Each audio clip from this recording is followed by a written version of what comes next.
किन्नर चुड़ैल। गोरखपुर नाम का एक गांव हुआ करता था। उस गांव में ज्यादा लोग नहीं रहते थे। उस गांव में एक गर्भवती विधवा औरत रहती थी। उस औरत का नाम कमला था। कमला अपने घर में अकेली रहती थी। उसके पति की सारी जायदाद उसके नाम हो गई थी, पर सभी गांव वाले उस औरत को मनहूस औरत समझा करते थे और सभी उससे नफरत किया करते थे। एक बार कमला राशन की दुकान पर खाने का सामान खरीदने जाती है। भैया जी, जरा 1 किलो दाल चावल देना। अरे हाय हाय हाय हाय हाय, अरे मनहूस औरत, मेरी दुकान में अपशुगन करवाने आ गई क्या? हैं? चल जा यहाँ से, मैं कुछ नहीं देने वाला तुझे। भाग भाग यहाँ से, चल जा निकल। भैया जी ऐसा मत कहिए, मैं गर्भवती हूँ, मुझे खाने की बहुत जरूरत है, मुझे खाना दे दीजिए।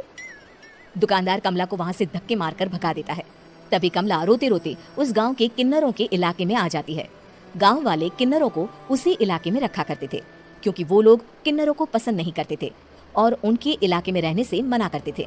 तो किन्नरों ने उसी गांव में अपना एक इलाका बना लिया था। जब किन्नर लोग देखते हैं कि एक गर्भवती महिला रोते रोते उनके इलाके में आ गई है, तो सारे किन्नर कमला के पास जाकर उसका हाल पूछने लगते हैं। क्या हुआ बहन, तुम्हारी गर्भवती अवस्था में इतनी बुरी हालत कैसे? तुम रो क्यों रही हो? तुम डरो मत, हम तुम्हें कोई नुकसान नहीं पहुंचाएंगे। तुम शांत होकर सब बताओ कि हुआ क्या है। मैं कमला हूँ, मैं गांव के दूसरे इलाके से आई हूँ। 2 महीने पहले ही मेरे पति की मौत हुई है। मुझे गांव के लोग मनहूस मानते हैं, क्योंकि मैं विधवा हूँ और गर्भवती भी। वहाँ के लोग मुझे खाने के लिए कुछ बेचने के लिए भी तैयार नहीं, जिससे मेरा गुजारा नहीं हो रहा था।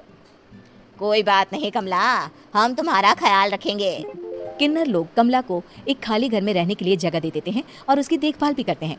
कुछ ही महीने बाद कमला अपने बच्चे को जन्म देती है, पर अफसोस, कमला बच्चे को जन्म देते ही अपनी जान गंवा देती है। जब सब किन्नर बच्चे को देखते हैं तो बहुत खुश हो जाते हैं, क्योंकि वो बच्चा भी किन्नर ही था। कमला ने एक किन्नर बच्चे को जन्म दिया था। अब इस बच्चे की देखभाल कौन करेगा? हम तो इस बच्चे को गांव के दूसरे इलाके में भी नहीं भेज सकते। और तो क्या हुआ, इस बच्चे की माँ नहीं रही तो हम इसे पालेंगे। अब ये हमारे इलाके में रहेगा, हमारे साथ रहेगा। फिर वो किन्नर उस किन्नर बच्चे को गोद ले लेते हैं, उसका नामकरण कराते हैं। उस किन्नर बच्चे का नाम शक्ति रखा जाता है। देखते ही देखते शक्ति बड़ी होने लगती है। उसके रंग रूप बहुत सुंदर थे। वो बहुत सुंदर किन्नर दिखती है। एक दिन शक्ति एक किन्नर से पूछती है, माँ जी सुनिए ना, ये गांव के दूसरे इलाके में भी तो लोग रहते हैं, तो हम वहाँ क्यों नहीं जाते? हम उनसे अलग क्यों रहते हैं? शक्ति, क्योंकि वो लोग हमारे जैसे नहीं, वो लोग हमें पसंद नहीं करते, इसीलिए हम उनसे अलग रहते हैं। क्यों? वो हमें क्यों पसंद नहीं करते? मुझे एक बार उस इलाके में जाना है, मैं एक बार वहाँ जाकर घूम कर आऊँ। शक्ति, खबरदार, जो तू उस इलाके में कभी भी गई तो अपनी जान नहीं गंवाना चाहती तो उस इलाके में कभी कदम भी नहीं रखेगी, समझी? इतना कहकर वो किन्नर वहाँ से चली जाती है। शक्ति उस किन्नर की बात सुनकर बहुत रोती है। माँ जी ऐसा कैसे कह सकती है? उन्होंने इतनी सी बात के लिए मुझे इतना डांटा। अब तो मैं उस इलाके में जरूर जाऊंगी। फिर एक दिन शक्ति गांव के दूसरे इलाके में चुपके से जाती है। ये लोग तो हमारे जैसे ही इंसान हैं, तो ये हमसे नफरत क्यों करते हैं? जब शक्ति उस इलाके में पहुंचती है तो गांव के सारे आदमी उसके रूप से मोहित हो जाते हैं। वो लोग ये अंदाजा नहीं लगा पाते कि वो किन्नर है। शक्ति की सुंदरता देखकर सारे गांव वाले उसकी तारीफ करने लगते हैं।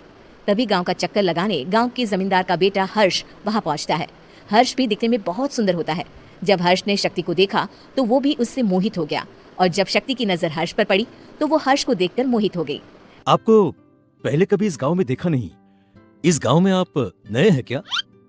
जी नहीं, वो मैं बस। तभी शक्ति बोलते बोलते रुक जाती है और मन में सोचने लगती है, अगर मैंने इनको बता दिया कि मैं दूसरे इलाके से आई हूँ तो वो समझ जाएंगे कि मैं किन्नर हूँ, इसलिए मुझे इनसे झूठ ही बोलना पड़ेगा। शक्ति हर्ष को कहती है, जी हाँ, मैं इस गांव में नई आई हूँ, यहाँ अकेली रहती हूँ। वैसे आप कौन है? आप भी इसी गांव में रहते हैं? जी हाँ, मैं इस गांव के जमींदार का बेटा हूँ। आपको किसी भी चीज की जरूरत पड़े तो आप मुझे बता देना, मुझे अच्छा लगेगा। ऐसे ही शक्ति और हर्ष एक दूसरे से रोज मिलने लगते। वो दोनों अपने प्यार का इजहार करने एक दूसरे से मिलने जाते हैं। तभी शक्ति का पीछा करते करते एक किन्नर वहां आ जाती है।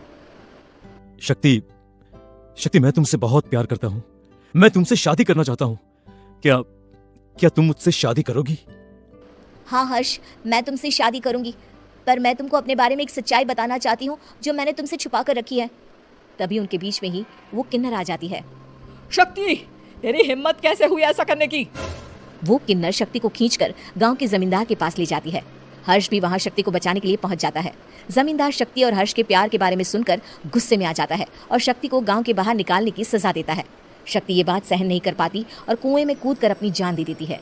जमींदार हर्ष की शादी गांव की एक लड़की से करवा देता है, पर हर्ष इस शादी से खुश नहीं होता। शक्ति अपना बदला लेने के लिए मरने के बाद किन्नर चुड़ैल बन जाती है। अब मैं इन गाँव वालों को नहीं छोड़ूंगी, अब इनसे मैं अपने प्यार का बदला लूंगी। किन्नर चुड़ैल गांव वालों को परेशान करना शुरू कर देती है। एक बार वो रात को गांव के खेतों में पहुंच जाती है और वहां आग लगा देती है। सारी फसल जल के राख हो जाती है। जब एक आदमी रात को उठकर देखता है कि खेत में आग लग गई है तो वो वहां पहुंच जाता है। वो देखता है कि खेतों के बीचों बीच एक किन्नर चुड़ैल खड़ी है और वहां खड़े होकर ताली बजा रही है।